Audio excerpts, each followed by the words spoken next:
கடாயில் தேவையான அளவு எண்ணெய், ஒரு பட்டை, ஒரு கிராம்பு, ஒரு ஏலக்காய், 1/4 டீஸ்பூன் மிளகு, 1 டீஸ்பூன் சோம்பு, 2 வெங்காயம்,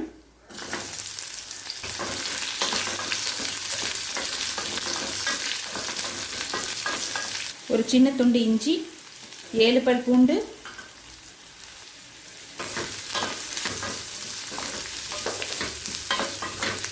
ஒரு தக்காளி, 2 முந்திரி, 1/2 கப் தேங்காய் துருவல்.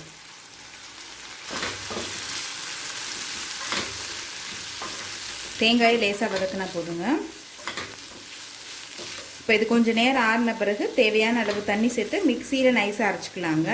இப்போ மிக்சியில் எல்லாத்தையும் அரைச்சாச்சுங்க. இப்போ இதை எடுத்து தனியாக வச்சிடலாம். கடாயில் தேவையான அளவு எண்ணெய், ஒரு பட்டை, ஒரு கிராம்பு, ஒரு ஏலக்காயை சேர்த்துக்கலாம். கொஞ்சம் கருவேப்பிலை, நீளமாக நறுக்குன ஒரு வெங்காயத்தை சேர்த்துக்கலாம்.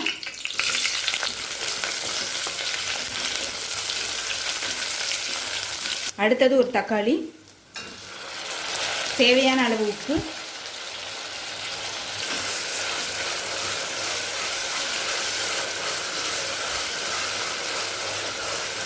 அடுத்தது கொஞ்சம் மஞ்சத்தூள், 2 டீஸ்பூன் மிளகாய்த்தூள், 1 டீஸ்பூன் தனியாத்தூள், 1 டீஸ்பூன் கரம் மசாலா.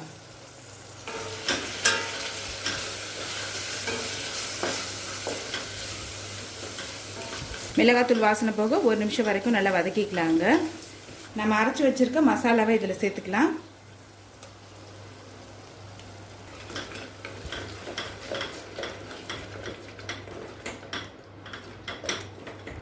ரெண்டு கப் தண்ணி சேர்த்துக்கலாங்க.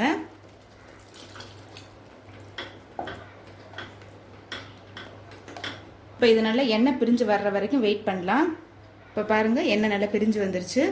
கொஞ்சமாக எலுமிச்சை சாறு சேர்த்துக்கலாம், கொஞ்சம் கொத்தமல்லி. இப்போ எம்டி சால்னா ரெடி ஆகிடுச்சு. இப்போ மீல் மேக்கர் கிரேவி எப்படி செய்கிறதுன்னு பார்க்கலாம். 1 கப் மீல் மேக்கரை இதில் சேர்த்துக்கலாங்க. மீல் மேக்கர் சுடுதண்ணிலே ஒரு 10 நிமிஷம் இருக்கட்டும்.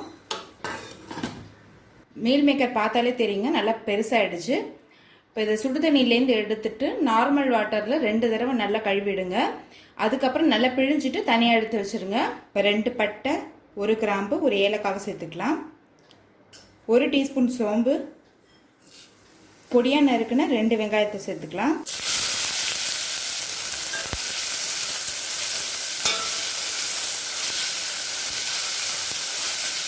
ஒரு டீஸ்பூன் இஞ்சி பூண்டு விழுது, 2 தக்காளி,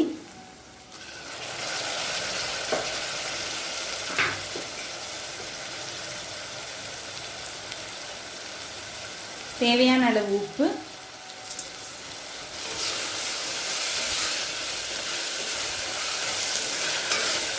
கொஞ்சம் மஞ்சத்தூள், 2 டீஸ்பூன் மிளகாய்த்தூள், 1 டீஸ்பூன் தனியாத்தூள்.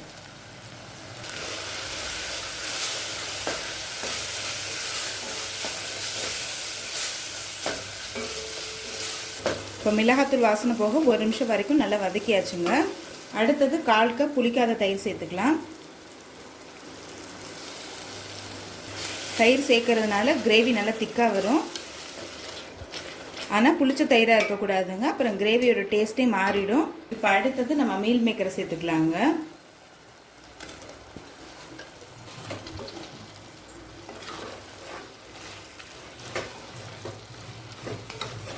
அடுத்தது 1 கப் தண்ணி சேர்த்துக்கலாங்க.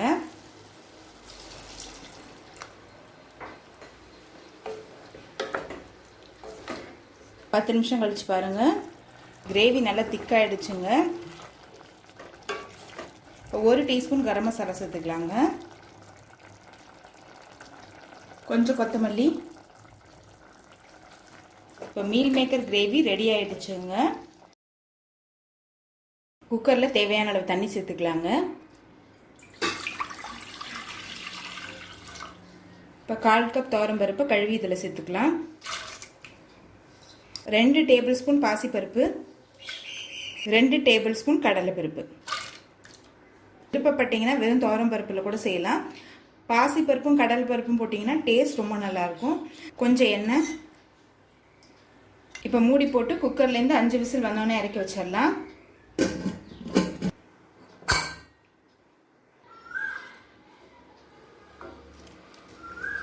இப்போ பருப்பு நல்லா வெந்துருச்சுங்க. ரொம்ப குழைவாக இருக்கக்கூடாது. இப்போ இதை எடுத்து தனியாக வச்சிடலாம். கடாயில் தேவையான அளவு எண்ணெய், ஒரு பட்டை, 1/2 டீஸ்பூன் சீரகம். அடுத்தது ஒரு வெங்காயத்தை சேர்த்துக்கலாம்.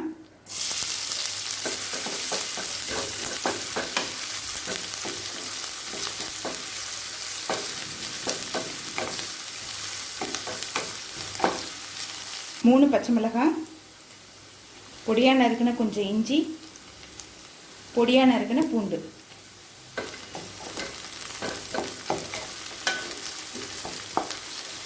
அடுத்தது ஒரு தக்காளி,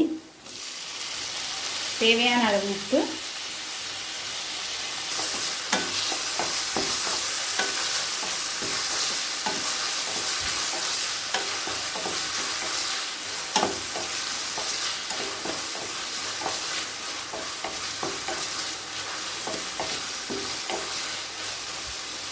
அடுத்தது 1/4 டீஸ்பூன் மிளகாய்த்தூள், 1/4 டீஸ்பூன் தனியாத்தூள், 1 டீஸ்பூன் கரம் மசாலா. இது ரொம்ப காரமாக இருக்காது, லேசாக காரமாக இருக்கும். ஏற்கனவே நம்ம 3 பச்சை மிளகாய் போட்டிருக்கோம், அதனால் இப்போ நான் 1/4 டீஸ்பூன் மிளகாய்த்தூள் தான் சேர்க்குறேன். இப்போ அடுத்தது இதில் வேக வச்ச பருப்பு சேர்த்துக்கலாம்.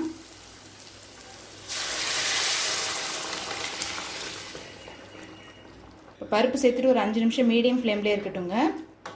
இப்போ அடுத்தது இதில் கொஞ்சமாக கசூரி மேத்தி சேர்த்துக்கலாம், கொஞ்சம் கொத்தமல்லி.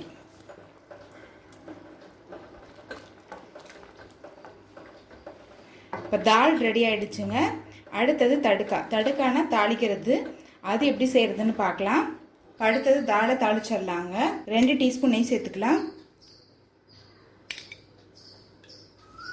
1 டீஸ்பூன் சீரகம், கொஞ்சம் பெருங்காயம், பொடியாக நறுக்கின பூண்டு,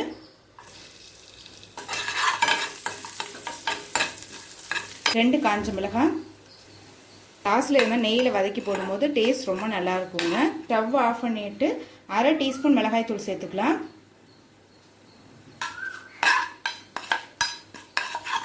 அந்த சூட்லேயே மட்டும் இருக்கட்டும். தாளை தாளிச்சிடலாம். தால் தடுக்கா ரெடி ஆயிடுச்சு. சர்வ் பண்ணிடலாம். தேவையான அளவு எண்ணெய், ஒரு பிரியாணி இலை, 2 பட்டை, 1 கிராம்பு, 1 ஏலக்காய், 1 டீஸ்பூன் சீரகம், பொடியாக நறுக்குன்னு 3 வெங்காயத்தை சேர்த்துக்கலாம்.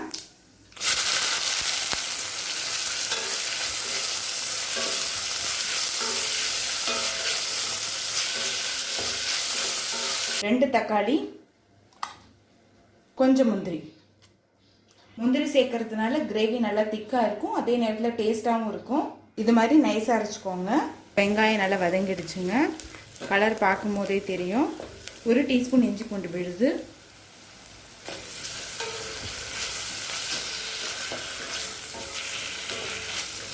அடுத்து நம்ம அரைச்சி வச்சிருக்க தக்காளி முந்திரி விழுது இதில் சேர்த்துக்கலாம். தேவையான அளவு உப்பு,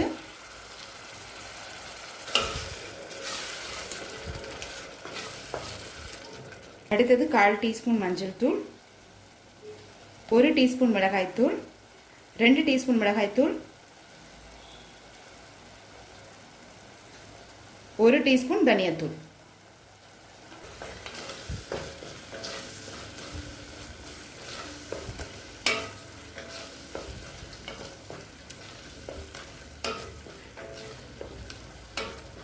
இப்போ எண்ணெய் நல்லா பிரிஞ்சு வந்துருச்சுங்க. இப்போ 1 கப் தண்ணி சேர்த்துக்கலாங்க.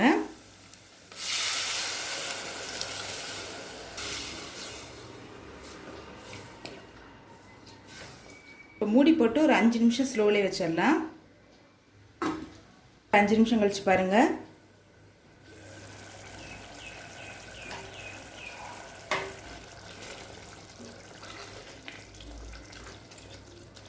அடுத்தது நம்ம பன்னீரை சேர்த்துக்கலாங்க.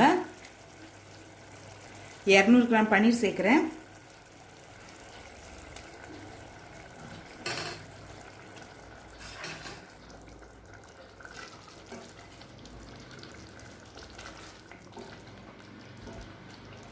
இப்போ 1/2 டீஸ்பூன் கரம் மசாலா சேர்த்துக்கலாங்க.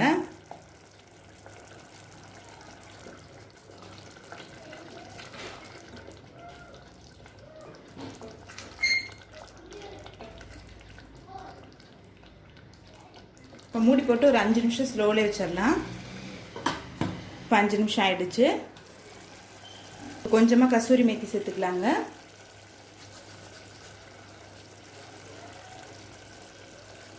கசூரி மேத்தி இல்லைன்னா கொத்தமல்லி சேர்த்துக்கோங்க. இப்போ பன்னீர் கிரேவி ரெடி ஆயிடுச்சுங்க. சர்வ் பண்ணிடலாம்.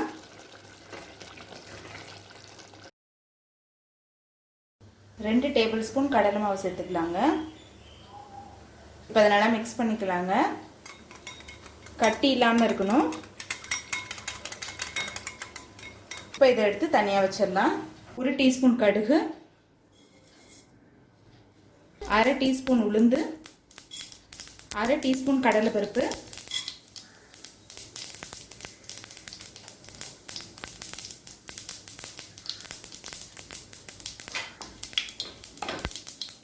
அரை டீஸ்பூன் சீரகம், கொஞ்சம் கருவேப்பிலை, பொடியாக நறுக்கின இஞ்சி,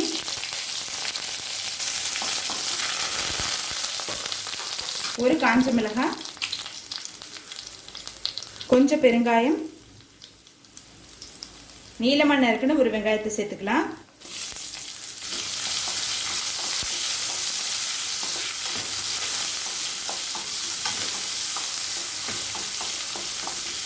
மூணு பச்சை மிளகாய்,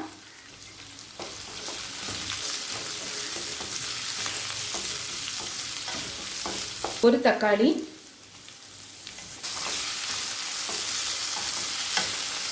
தேவையான அளவு உப்பு,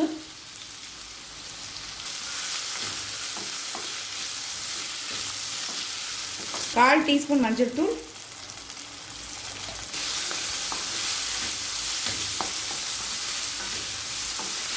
இப்போ இது கூட 1/2 கப் தண்ணி சேர்த்துக்கலாங்க.